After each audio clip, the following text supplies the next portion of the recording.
Assalamualaikum warahmatullahi wabarakatuh. Halo anak-anak, apa kabar hari ini? Semoga kita semuanya dalam keadaan sehat walafiat ya. Sebelum memulai video pembelajarannya, marilah kita awali dengan membaca lafaz basmalah dan doa tambah ilmu. Bismillahirrahmanirrahim. Rabbi zidni ilman warzuqni fahman. Amin. Anak-anak ibu yang solih dan solihah, dalam video pembelajaran kali ini kita masih membahas pelajaran 5 dengan tema Rasul Allah idolaku, dengan subtema kisah teladan Nabi Ilyas alaihi salam. Semoga dengan menyimak video pembelajaran ini, kalian dapat memahami dan menceritakan kembali kisah Nabi Ilyas alaihi salam, serta dapat menerapkan sikap keteladanannya dalam kehidupan sehari-hari. Nabi Ilyas alaihi salam adalah keturunan keempat Nabi Harun alaihi salam.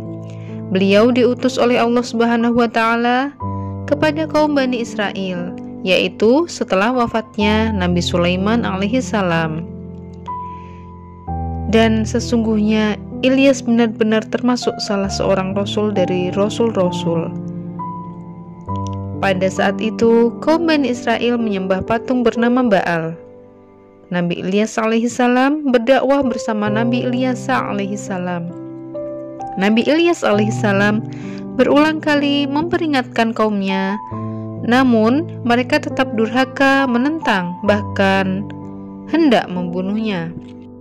Agar selamat dari kejaran orang kafir, Allah Subhanahu wa Ta'ala memerintahkan kepada Nabi Ilyas alaihi salam untuk bersembunyi di dalam gua selama 10 tahun.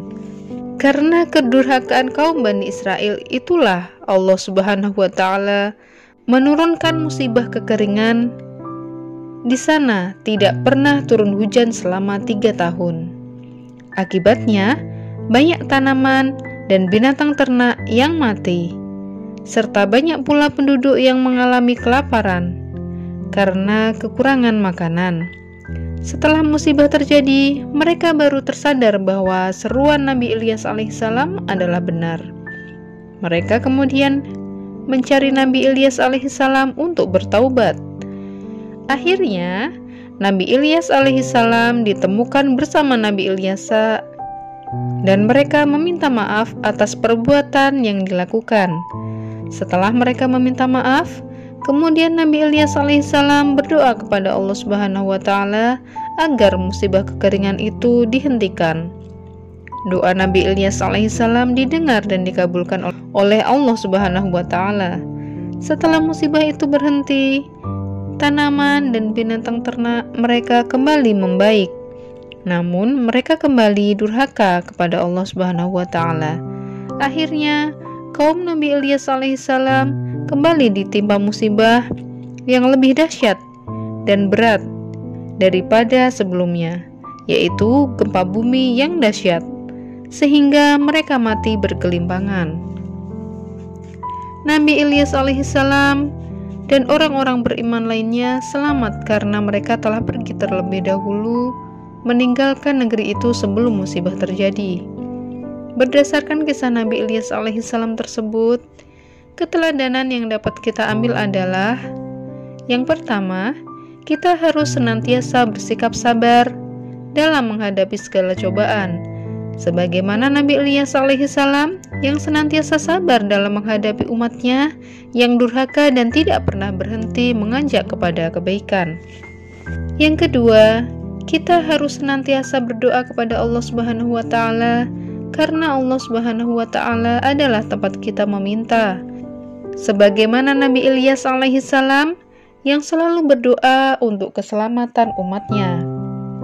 Yang ketiga, kita harus selalu taat kepada Allah Subhanahu wa Ta'ala, karena Allah Subhanahu wa Ta'ala akan menurunkan malapetaka atau siksaan atau musibah kepada orang-orang yang durhaka. Anak-anak ibu yang solih dan solihah, Setelah kalian melihat dan mendengar video ini, ayo jawablah pertanyaan-pertanyaan berikut. Yang pertama, Nabi Ilyas alaihissalam adalah keturunan keempat Nabi. 2. Patung yang disembah Bani Israel bernama. 3. Nabi Ilyas alaihissalam bersembunyi di gua selama. 4. Sebutkan 2 musibah yang menimpa Bani Israel. Demikianlah pembelajaran kita kali ini. Untuk materi pembelajaran berikutnya, tunggu video selanjutnya ya. Jangan lupa like dan subscribe video ini. Terima kasih atas perhatiannya dan mohon maaf apabila ada kesalahan. Billahi taufiq wal hidayah. Wassalamualaikum warahmatullahi wabarakatuh. Sampai jumpa anak-anak.